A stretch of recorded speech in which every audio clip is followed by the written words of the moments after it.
Nah, apa benar kalau Pak Harto terguling keadaannya menjadi lebih baik? Belum tentu. Jadi apa yang harus diperbaiki? Yaitu konstitusi, Undang-Undang Dasar 45 harus diperbaiki, harus diamandemen. Karena Undang-Undang Dasar 45 yang asli buatan para pendiri bangsa itu adalah konstitusi yang belum sempurna. Satu, dia tidak melindungi hak asasi manusia. Kedua, dia tidak membatasi kekuasaan presiden. Jadi setiap orang yang jadi presiden di Indonesia dengan Undang-Undang Dasar 45 yang lama, yang asli, itu bisa jadi diktator.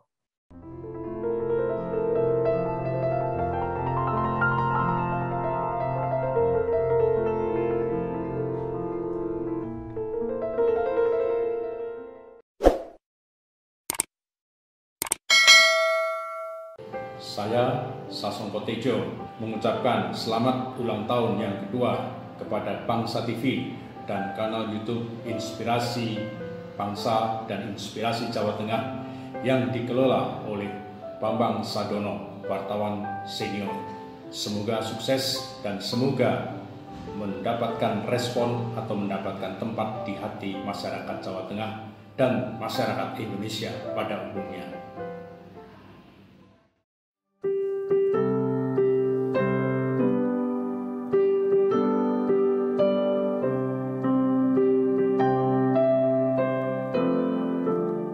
Assalamualaikum warahmatullahi wabarakatuh. Kembali lagi bersama saya Raja Sadono di channel Bangsa TV, di mana pada channel ini kami mencatat prestasi, mendorong kreasi, dan membangun motivasi. Lagi-lagi dengan saya di sini berada di acara 65 tahun Bambang Sadono ya. Kembali lagi dengan saya di channel Bangsa TV, di mana ini nanti kami akan membahas mengenai masa lalu dari Pak Bambang Sadono dan juga informasi-informasi yang menarik dari narasumber. Nah, hari ini kita juga kedatangan tamu lagi nih, yaitu Bapak Muhammad Ridho AC, wartawan senior. Ya, mungkin sebelum kita mulai saya ingin bertanya dulu nih Pak, bagaimana kabarnya Pak Ridho? Baik, alhamdulillah. Alhamdulillah sehat walafiat. Alhamdulillah. Ya, jadi ini nanti paling kita akan itu ya Pak Ridho akan sharing-sharing juga tentang Pak Bambang ini yang bulan Januari lalu sudah berulang tahun yang ke-65 seperti itu Pak Ridho. Kalau untuk Pak Ridho sendiri nih, kalau saya boleh tahu kegiatannya akhir-akhir ini apa nih? Saya ngajar di Universitas Pasundan, kemudian juga mengelola inharmonia.co, yaitu semacam website gitu, media online-nya teman-teman alumni ITB gitu. Oh iya. Berarti masih ada di seputar ITB dan tadi mengajar di Universitas Pasundan gitu Pak? Ya. Iya. Kemudian nih ngomong-ngomong soal ITB nih Pak, mungkin bisa langsung masuk ke pertanyaan pertama seperti itu ya Pak Ridho.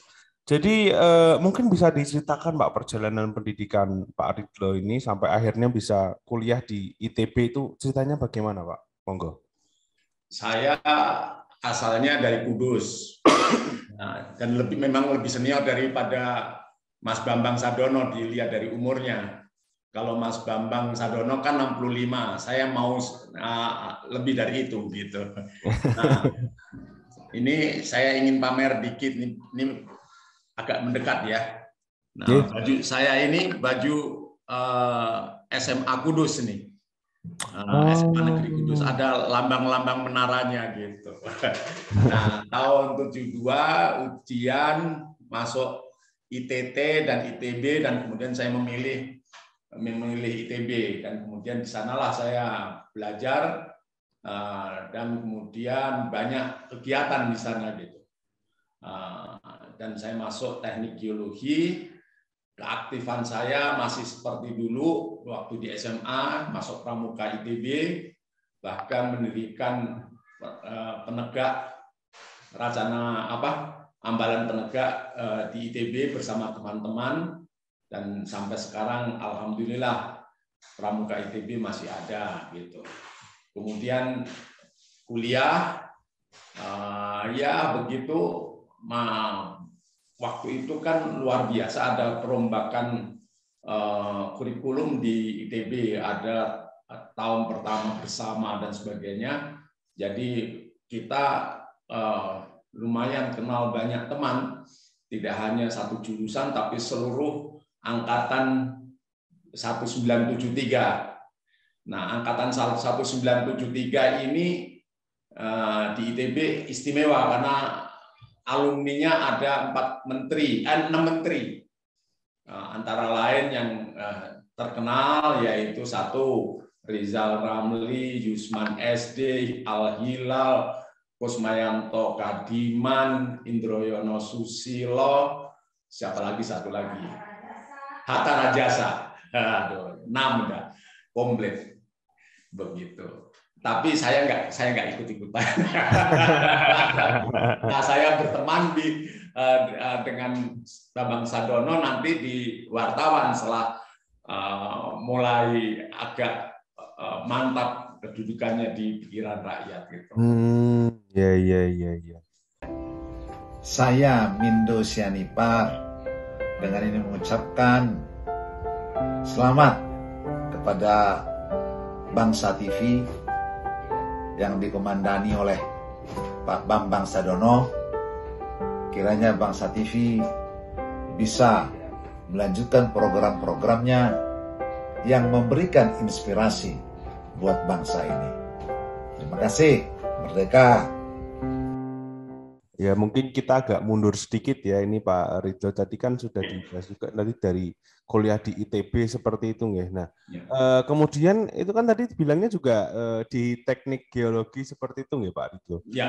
Nah, itu kok bisa mungkin bergeser ke wartawan, itu ceritanya bagaimana itu Pak Ridho? Sesungguhnya tidak sengaja. Waktu itu kan kampus ITB diduduki tentara. Dan kemudian kita terpaksa nggak kuliah, jadi nggak pernah belajar. Ya gara-gara itu saya baca banyak buku, antara lain buku sastra yang saya sukai.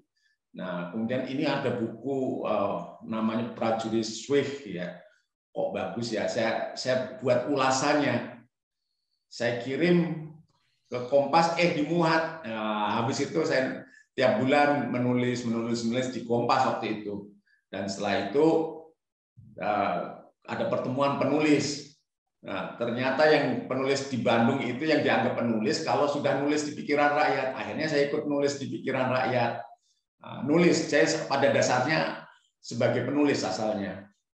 Jadi nulis artikel dan sebagainya. Dan kemudian tahun 82 tertarik masuk ke pikiran rakyat. Nah, saya waktu itu saya bilang hari Kamis, saya ingat tapi nggak ingat tanggalnya, tapi harinya ingat. Hari Kamis saya bilang kepada redaktur pelaksana pikiran rakyat, Kang, saya mau coba jadi wartawan. Oh beneran, serius nih? Oh oke. Saya semana hari Kamis, hari besoknya itu sudah ada surat panggilan dari dari pikiran rakyat, dimohon hadir di pikiran rakyat untuk wawancara menjadi wartawan pikiran rakyat.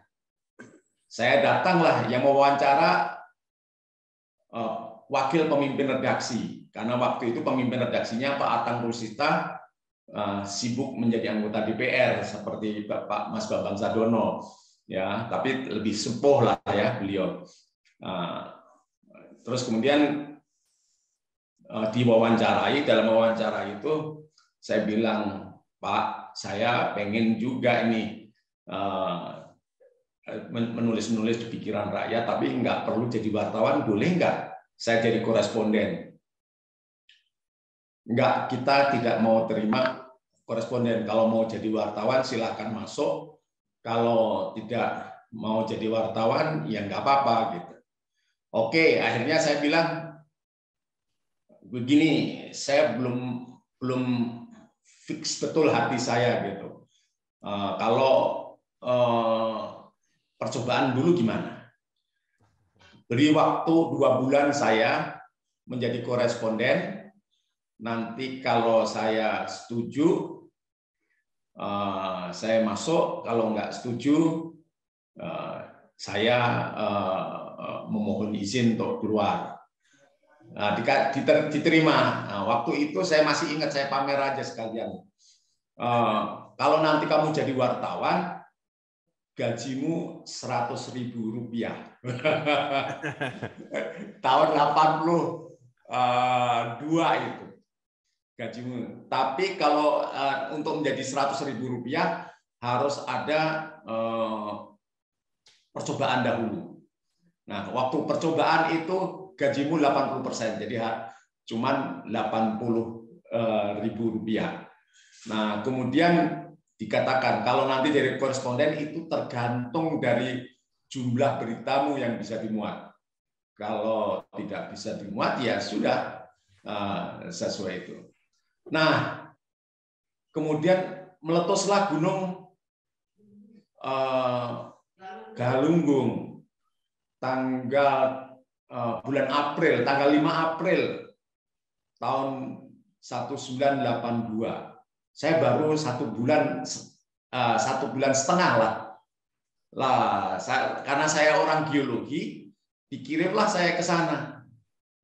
Nah, jadilah situ. Jadi guru wartawan saya itu suhunya Gunung Galunggung. Karena pernah diledek.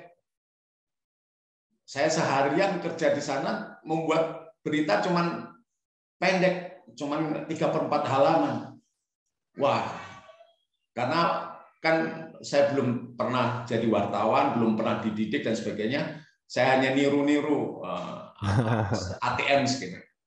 Amati, tiru, dan modifikasi. Oh, cara membuat berita itu seperti ini. Nah, harus ada narasumber. Wah, narasumbernya di mana? Saya di pucuk gunung gitu ya. Narasumbernya di kecamatan yang lain yang harus kira-kira setengah hari ke sana. Nggak mungkin itu saya membuat berita. Waktu itu membuat berita kan pakai mesin ketik. Dan habis mesin ketik itu kemudian diteleponkan ke Bandung. Beritanya didiktekan. Terus kemudian orang Bandung merekam dan kemudian mengetik ulang. Zaman 82 tidak ada internet kayak begini, kita bisa ngomong, Anda di Semarang, saya di sini, langsung bisa ngomong. Nah, itu ceritanya. Terus saya tanya kepada senior, ini kok gimana saya dikritik ini? Tapi saya nggak punya sumber. Ya sumbernya kamu sendiri. Kan kamu di lapangan, kamu yang tahu, yang mengukur dan sebagainya. Nah, nanti gimana? Niru Reuter aja. Wartawan pikiran rakyat di lapangan, terus kemudian saya sebut namanya, Muhammad Ridho Aisy melaporkan tek terus gitu bahwa kecepatan lahar adalah segini dan kemudian yang daerah yang terendam segini. Nah, berita saya jadi panjang-panjang menjadi headline terus. Namanya juga bencana alam yang luar biasa di Jawa Indonesia ya, bukan hanya di Jawa Barat ya. Karena Gunung Galunggung asapnya, debunya sampai ke Australia, sampai ke Perth lah ya. Itu kira-kira. Jadi itulah setiap saat kan saya kirim berita, terus kemudian besok dimuat, saya baca lagi. Aslinya tulisan saya seperti ini, kok kemudian berubah seperti ini. Oh, yang benar, yang tentu saja yang dimuat, yang dibuat. Saya belajar betul-betul praktek gitu. Dan kemudian selanjutnya jadi wartawan gitu.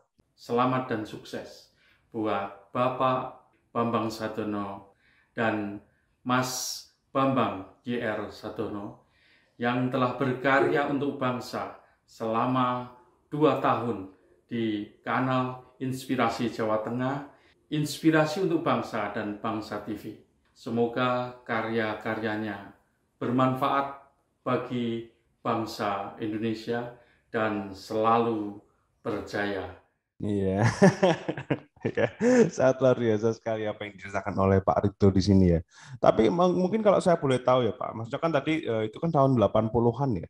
Maksudnya di Iya. sini saya kan lahirnya tahun 2000-an seperti itu loh Pak Ridho. Jadi sebenarnya saya tidak ada gambaran ini sebenarnya bagaimana pikiran rakyat. Bahkan saya baru tahu ini dari Bapak akhir-akhir ini tentang adanya pikiran rakyat ini mungkin. Jadi mungkin bisa diceritakan lagi Pak Ridho ini sebenarnya bagaimana sih pikiran rakyat itu di masa-masa jayanya itu seperti apa sih Pak Ridho? Dan itu tahun berapa seperti itu?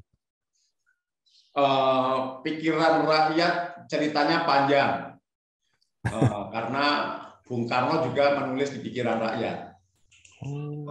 Jadi ada tulisan-tulisan Bung Karno di bawah bendera revolusi itu ada yang dimuat di pikiran rakyat. Jadi udah lama.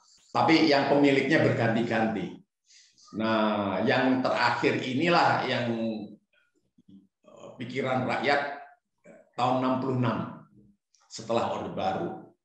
Waktu itu pikiran rakyat yang menjadi peran terbaik di Jawa Barat seperti Suara Merdeka tempat Mas Bambang Sadono bekerja di Semarang itu kan, di Jawa Tengah.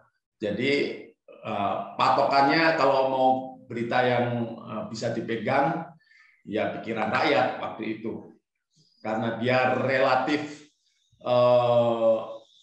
independen. Saya bilang relatif independen, sehingga pikiran rakyat pada waktu Orde Baru tidak independen karena ikut partai pemerintah yaitu Golkar. Bahkan pernah waktu pemilu begitu ada edaran dari pemimpin umum atau direktur utama memerintahkan semua karyawannya untuk memilih Golkar gitu. Jadi kalau mau mengkritik Golkar harus hati-hati sekali. Jadi dulu yang harus hati-hati itu mengkritik pemerintah, dalam hal ini presiden, kemudian kedua tentara, TNI. Ngeritik gubernur masih boleh, ngeritik Golkar masih boleh, tapi harus hati-hati. Ya, caranya kalau dibuat selemah lembut mungkin, sehingga yang dikritik terasa dipuji, gitu. Kami mengucapkan selamat kepada Bapak Dr. Haji Bambang Sadono dan Mas Bambang YR Sadono yang bekerja keras di channel YouTube maupun bangkit dan berkembangnya Bangsa TV.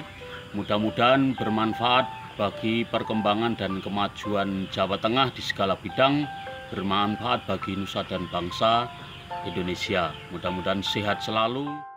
Tapi lucunya ini kan masa Pak Ridho terus kan itu ya terus malah memperjuangkan kemerdekaan pers di Indonesia lewat undang-undang pers dan undang-undang penyiaran itu betul Pak? Ya. Itu waktu itu setelah ceritanya kan sudah jadi wartawan kemana-mana, terus kemudian kenal Mas Bambang, kenal Sasongko Tejo, kan itu orang dekat. Nah, yang namanya pikiran rakyat dengan Suara Merdeka itu saudara yang baik gitu. Terus dengan kedaulatan rakyat di Jogja juga saudara yang baik. Ya, kira-kira begitu. Dan kemudian pernah kejadian saya menjadi waktu itu wakil redaktur pelaksana. Waktu itu wakil redaktur pelaksana itu orang ketiga di redaksi. Yang pertama adalah pemimpin redaksi Pak Atang Ruswita, yang kedua Pak Ruslan. Pak Ruslan itu pernah jadi anggota DPR juga. Terus kemudian saya wakilnya Pak Ruslan itu. Nah, kemudian saya membuat tulisan yang membuat marah tentara gitu. Nah, kemudian saya diminta gubernuran gitu membuat surat kepada pikiran rakyat supaya saya tidak di-wartawan lagi gitu. Nah setelah tidak di-wartawan lagi, kemudian saya yang heran tuh tiba-tiba saya ditawari mau kuliah lagi enggak. waktu ada surat itu ditawari mau kuliah lagi nggak, ini ada beasiswa. Nah, beasiswa dari PWI untuk kuliah di MBA. Nah, MBA dari Telkom waktu itu hebat sekali. Nah, saya tahu oh ini kalau saya nggak terima, saya tetap juga akan ditendang dari redaksi ini. Oke, saya terima. Bener, waktu kuliah Pak Atang Ruswita almarhum bilang, Dok, nanti kalau kamu udah lulus nggak usah kembali ke redaksi lagi ya. Nah, saya harus kerja di mana? Oh, nanti saya buatin lah untuk kamu. Nah, nanti kemudian ternyata saya dijadikan orang litbang, penelitian dan pengembangan pikiran rakyat. Nah, di situ saya tahu bahwa ternyata di Indonesia itu sulit sekali kemerdekaan pers. Yang menjadi apa istilahnya patokan kan Amerika Serikat. Nah, benar nggak Amerika Serikat punya kemerdekaan pers? Nah, waktu itu ada beberapa calon calon anggota Kongres datang ke Bandung. Saya tanya, Anda hebat, negaramu punya amandemen pertama yang melindungi seluruh warga negara untuk berekspresi dan berkomunikasi dan kemerdekaan pers lah gitu.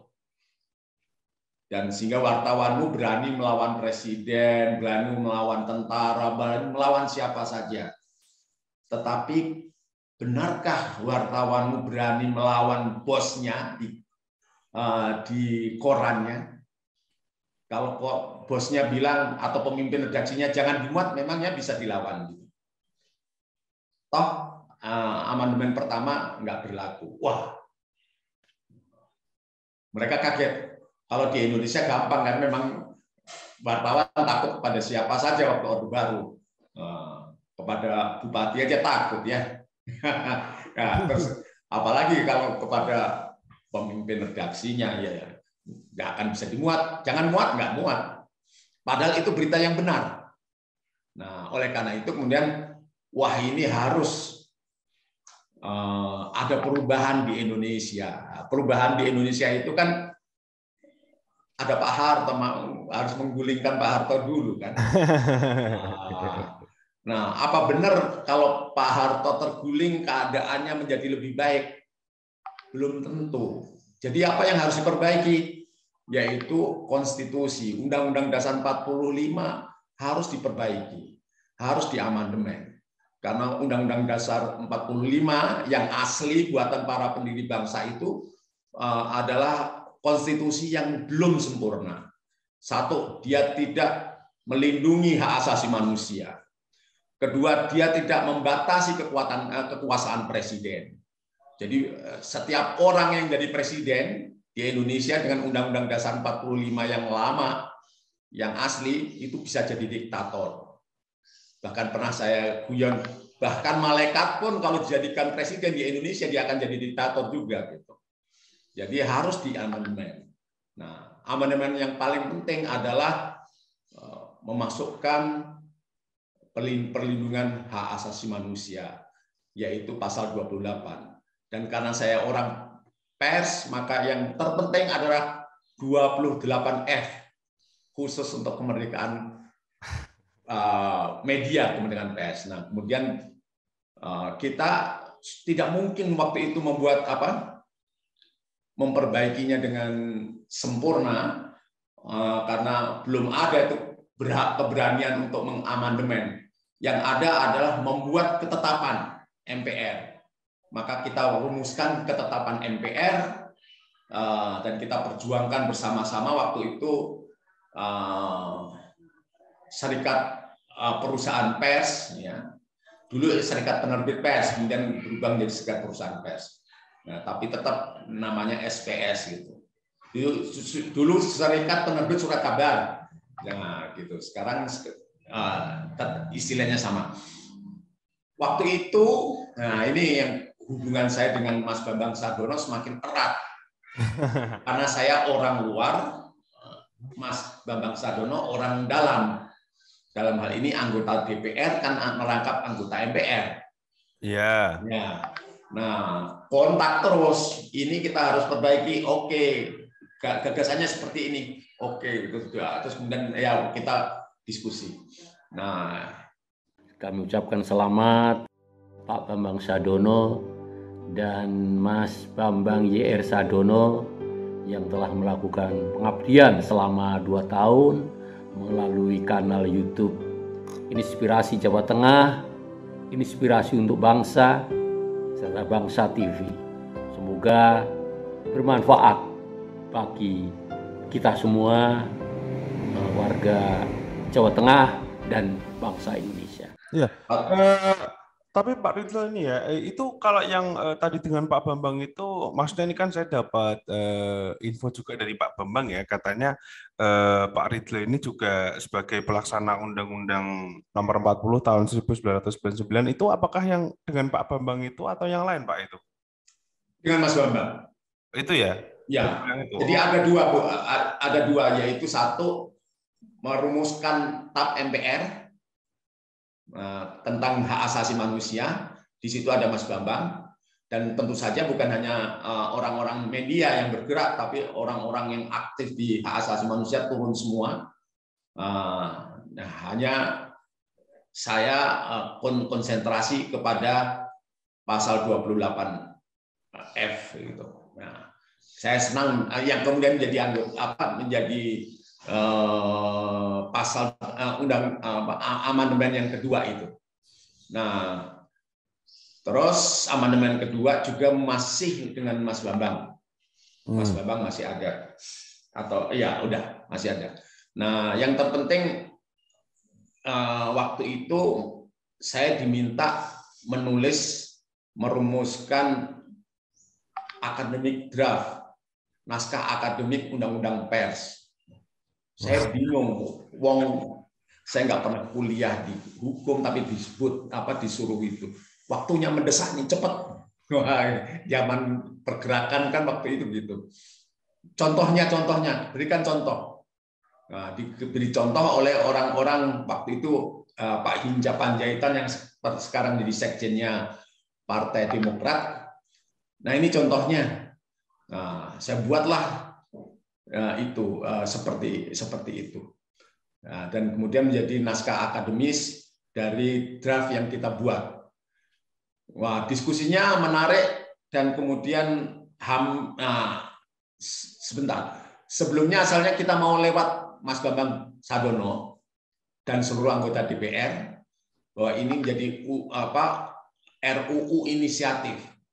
Nah, oleh Menteri Penerangan Pak Yunus Yosviah ditanya, ini kamu mau serahkan kepada DPR atau kamu serahkan kepada kementerian, kepada kami gitu. Untung ruginya gimana? Kalau ke DPR nanti, kata Mas Bambang kan Golkar kan, nanti dia akan menghubungi fraksi-fraksi yang lain. Dan nanti prosesnya lumayan panjang. Kalau lewat kementerian gimana? Ya ini saya ambil naskah kamu, nanti saya akan sampaikan ke DPR. Oke. Nah, itu waktu itu masih ada Menteri Penerangan, ini berarti tahun berapa Pak ini Pak? Masih tahun 99 lah. 99. Oh iya. Oh ya, 99. Masih Pak Habibie ya. Ya. Masih Pak Habibie. Jadi masih ada Menteri Yunus Yosviah. Ya. Nah, dan akhirnya di backup oleh Menteri Yunus Yosviah, di kementeriannya, di DPR ada Bambang Sadono dan kawan-kawan. Ya udah.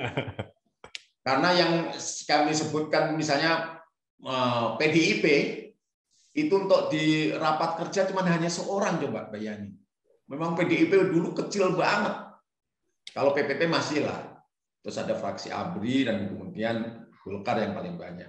Dan kemudian lancar sekali untuk pembuatan undang-undang pers ini. Kira-kira antara 10 hari udah selesai. Gitu. Nah, undang-undang penyiaran yang lama sudah berubah, dan di kepala saya kan otaknya otak pers.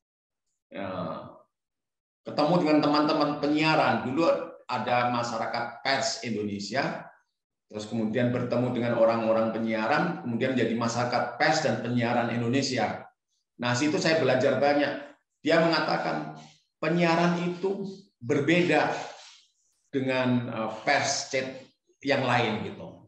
Berbedanya kenapa? Dia menggunakan ranah publik yang berbentuk istilahnya frekuensi.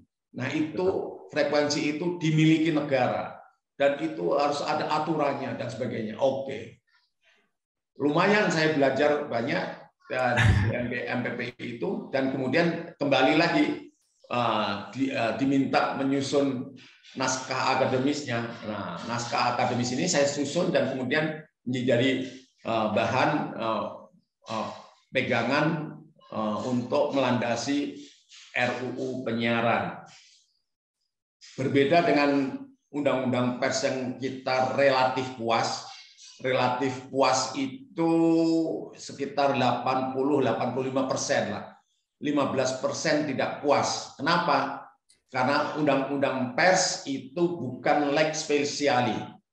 Yang menyatakan itu para ahli hukum, memang ada dua belah, yang sebelah ada bilang lex specialis, yang sebelah lagi tidak lex specialis. Dan saya beranggapan tidak lex specialis. Karena banyak sekali pasal-pasal yang harus dimasukkan ke dalam undang-undang pers kalau menjadi lex specialis, khususnya di pasal 18 tentang pelanggaran-pelanggaran. Nah, itu bisa lebih dari 10 hari. Nah, kembali lagi ke undang-undang penyiaran, ya udah, ketidakpuasannya lumayan, ya 30% lah. Ya. Tapi kemerdekaan persnya masih dijamin dan sebagainya. Nah, cuman tetap ada peraturan pemerintah.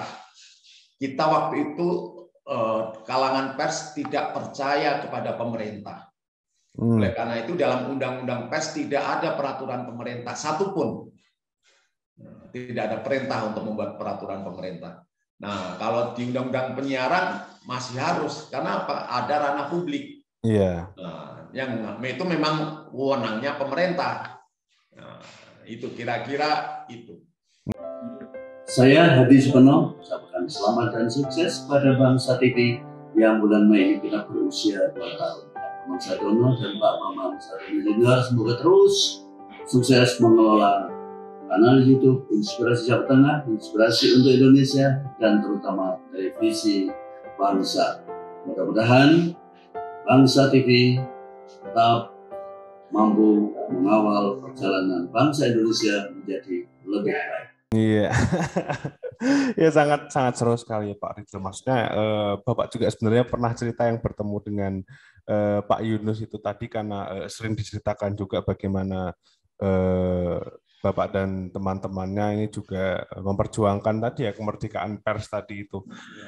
Mungkin sekarang kita geser sedikit Pak. Tadi kan itu seperti yang sudah disinggung oleh Pak Ridho sendiri kan, mulai dekat dengan Pak Bambang kan mungkin dari pikiran rakyat dan juga suara merdeka seperti itu nggih. Ya. Tapi kalau pertama kali bertemu itu di mana Pak Ridho sebenarnya dengan Pak Bambang? Di Semarang kali ya. Ada undangan dari Suara Merdeka dan sebagainya datang gitu, terus ketemu pimpinannya kan Mas Bambang, nah, wakilnya Mas Sasongko gitu. Iya. Ya. Tapi sebelum itu apakah sudah kenal dengan Pak Bambang sebelum itu Pak Ridho? Apakah sudah dengar apa itu mungkin? Oh, ya, dengar namanya, tapi ketemunya di Semarang gitu. Iya. Terus kemudian saling menjalin kerjasama gitu. Tapi saya lebih sering saya yang ke Semarang daripada dia ke Bandung lah.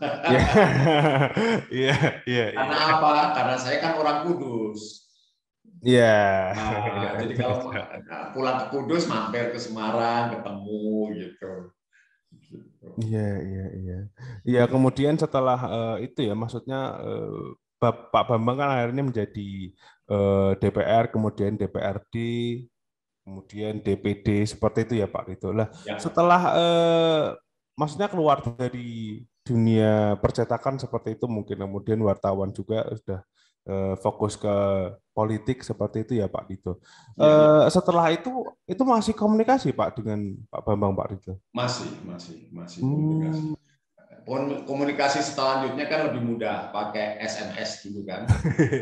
Sekarang pakai WA, SMS ya. Ya terutama kan kami pantau beliau menjadi calon gubernur segala kan. Iya. Itu luar biasa itu. Wah, saya membayangin ini berapa uang yang dikeluarin nih.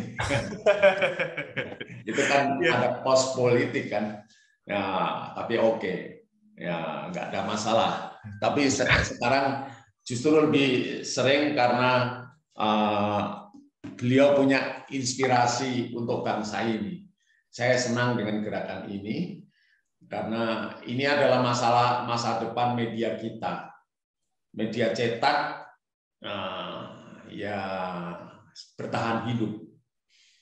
Tapi masa depannya saya nggak tahu. Kelihatannya agak tidak terlalu bisa survive ya. Robohnya media cetak itu dimulai dari Amerika Serikat tahun 2008. Nah, di sana tuh ada kelompok yang pemantau, newspaper death watch, pemantau kematian koran-koran di Amerika Serikat sebenarnya. Kalau di Indonesia masa jayanya media cetak itu antara tahun 1990 sampai katakanlah sampai 2010. Itu banjir uang dari iklan tuh luar biasa. Ya. Waktu itu kan setelah saya tidak jadi wartawan, jadi litbang, kemudian pernah ditunjuk menjadi manajer keuangan pikiran rakyat. Iya. Ya. Waktu saya jadi manajer keuangan rakyat, pikiran rakyat itu sedang makmur-makmurnya pikiran rakyat. Sehingga setiap daerah kita beli tanahnya. Ada beli rumah di Jogja 3.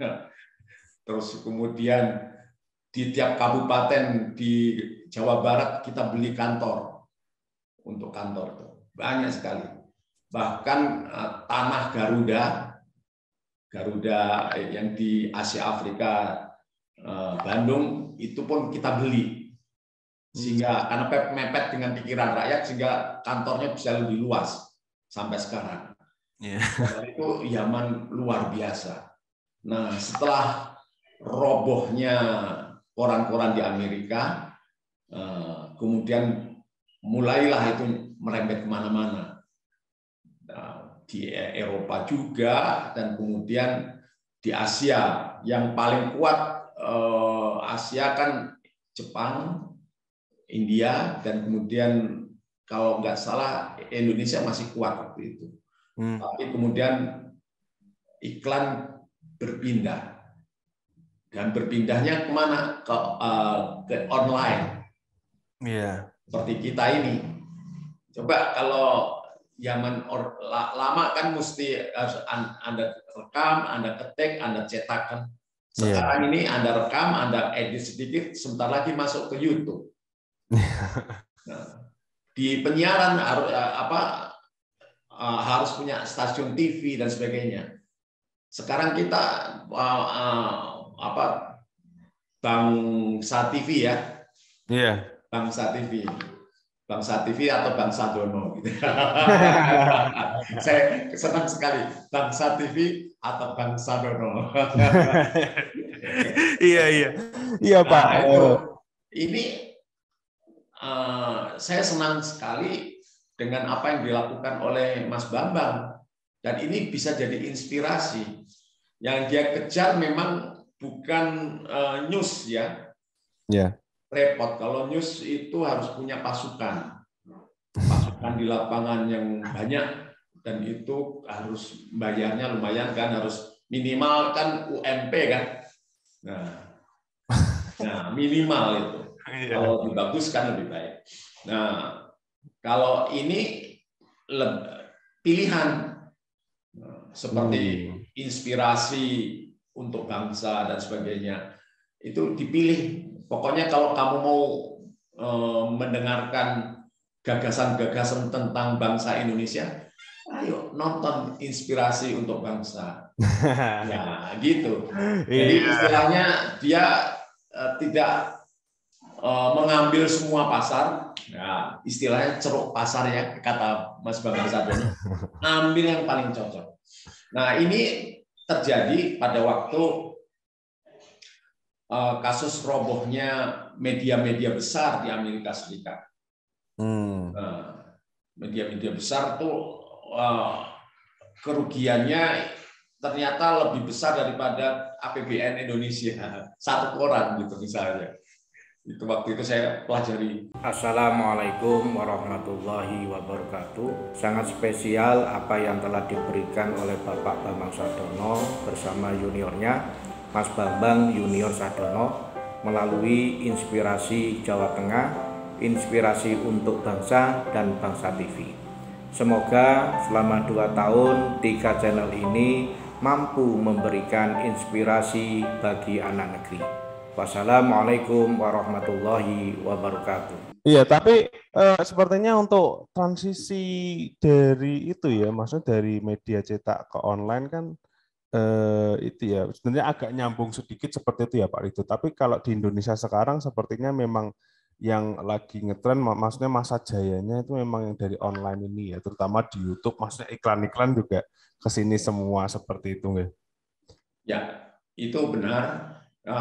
Ada beberapa. Sekarang koran, media cetak kan pindah juga ke online. Iya, juga punya online. Ya. Nah, dia sudah mulai tidak mengharapkan iklan. Nah, karena kalau mengharapkan iklan, mereka bisa beriklan sendiri kan. Misalnya BCA pasang, dia punya website sendiri. Oh iya. Ya, pemerintah, katakanlah pemerintah. Kalau dahulu kan suka pasang iklan di koran, di media. Sekarang dia punya website sendiri.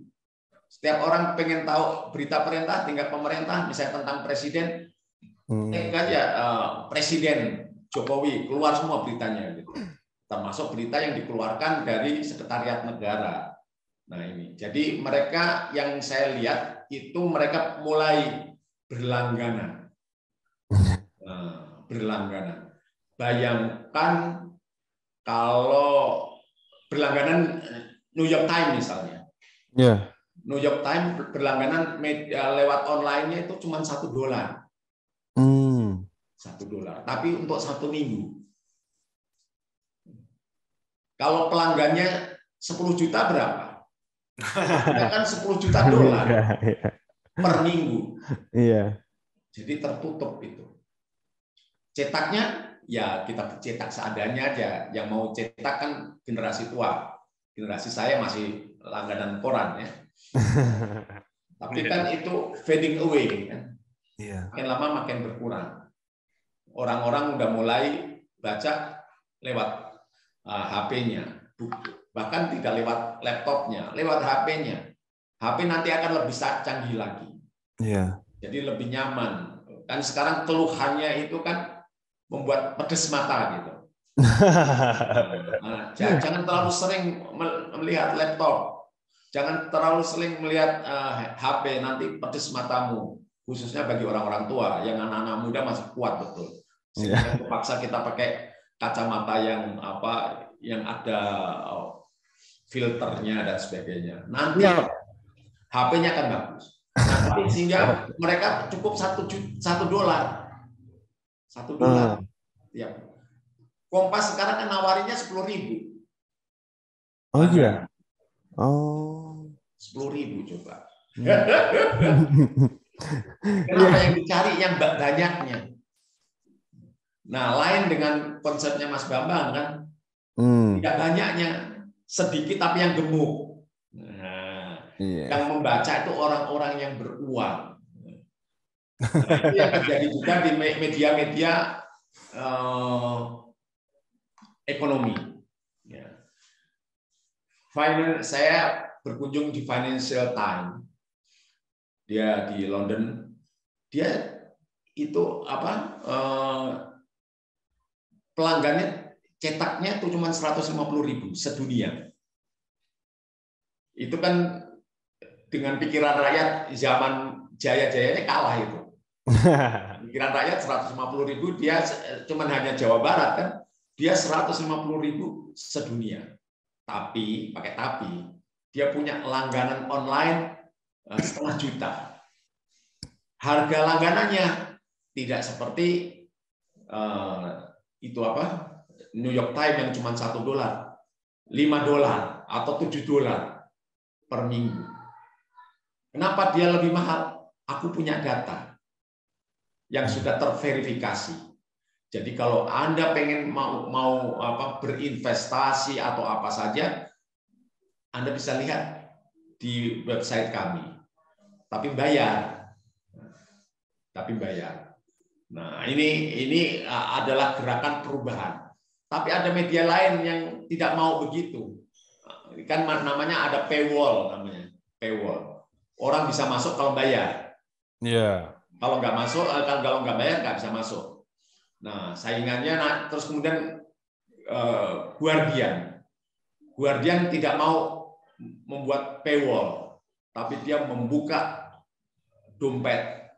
Silahkan berkontribusi supaya kami bisa menegakkan pemberitaan yang bagus tanpa bayar di online.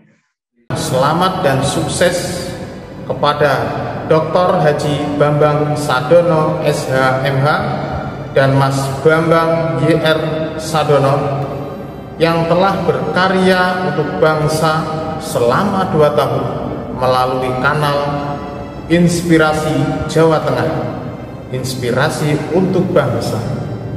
Semoga karya-karyanya bermanfaat bagi bangsa Indonesia. Iya, tapi langganan online sepertinya nggak cuman untuk di media itu ya, maksudnya untuk hiburan-hiburan juga sepertinya sekarang lebih banyak ke itu ya, langganan online tadi itu. Jadi memang tidak bisa dipungkiri juga untuk para bisa dibilang pemegang saham yang sekarang itu mereka harus investasinya sepertinya sekarang harus di itu langganan online itu tadi sepertinya Pak Ridho ya.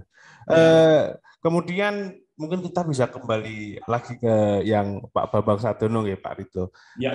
Setelah mengenal selama ini nih Pak Ridho, tadi mungkin kan kenal dari itu ya, diundang ke Semarang tadi, itu sudah agak lama. Apa sih kesan yang paling didapat dari Pak Bambang Sadono?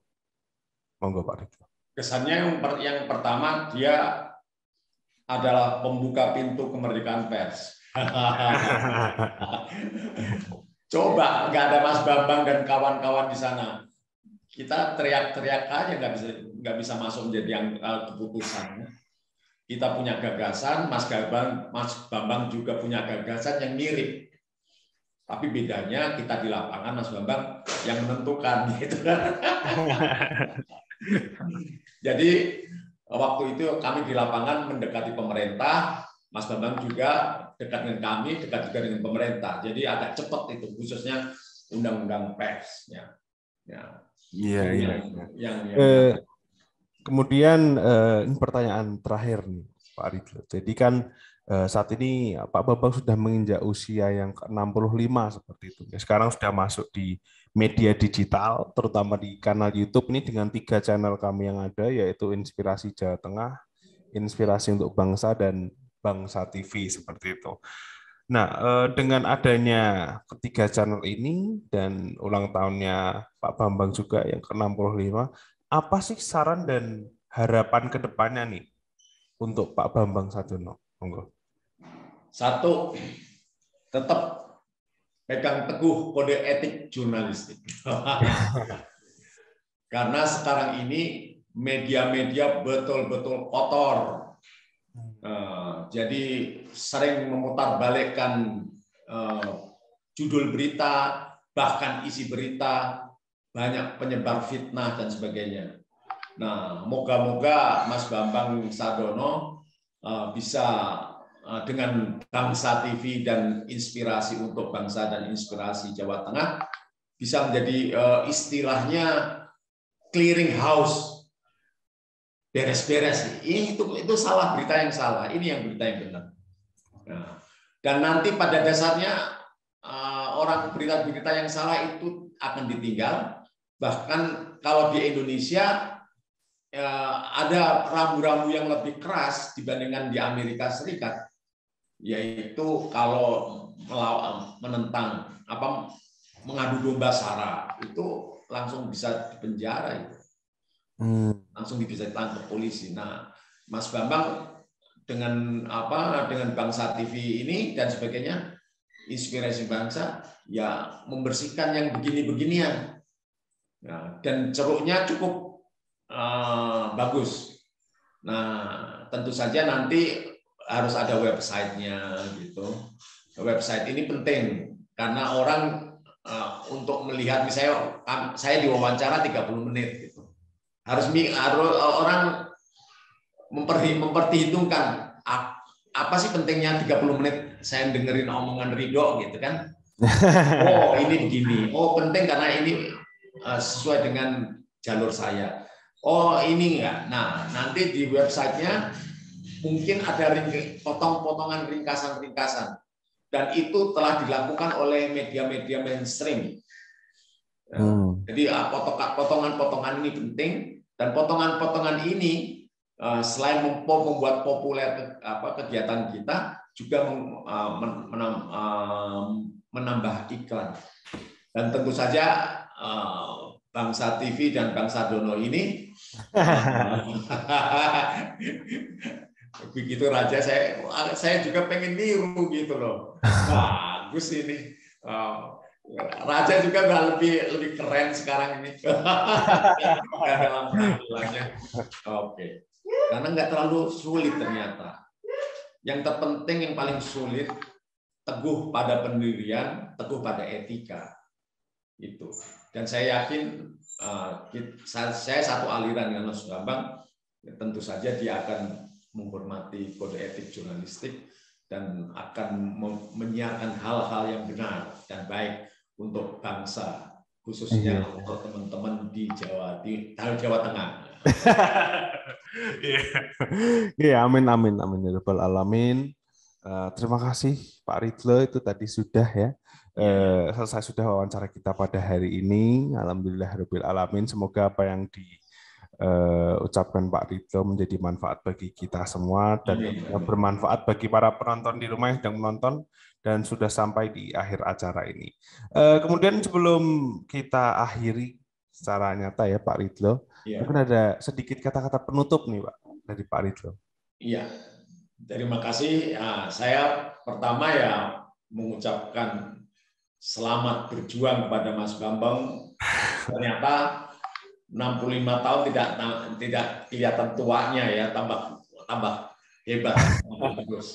Nah, ini perlu ditiru oleh mereka yang lebih tua maupun lebih muda, bahwa perjuangan tidak ada hentinya untuk menegakkan kebenaran melalui media. Dan itu saya salut kepada Mas Bambang. Semoga sukses di perjalanannya dan bermanfaat bagi masyarakat Jawa Tengah, masyarakat Indonesia. Nah, gitu. Terima kasih. Iya, luar biasa. Ya, untuk Pak Ridho sendiri saya mengucapkan terima kasih sudah menyempatkan waktunya ya Pak Ridho. Saya juga inilah persahabatan.